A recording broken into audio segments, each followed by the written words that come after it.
ખોટી રીતે social media પર વાયરલ કરવામાં આવ્યું હતું। એમાં 2 પ્રોફાઇલ હોલ્ડર મુખ્ય એક સતીશ વંસોલા કરીને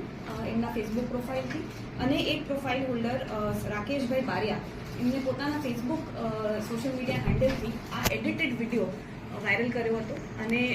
એમને જાહેર જનતામાં આ ફેક ન્યૂઝ સોશિયલ મીડિયાના માધ્યમથી ફેલાવવામાં આવી હતી, જેના અનુસંધાને અમદાવાદ સાયબર ક્રાઇમ બ્રાન્ચે કાલે એક ગુનો નોંધ્યો છે, જે આ સેક્શન 153A 171G 469 505(2) હેઠળ આ ગુનો નોંધ્યો છે અને 2 આરોપીની ધરપકડ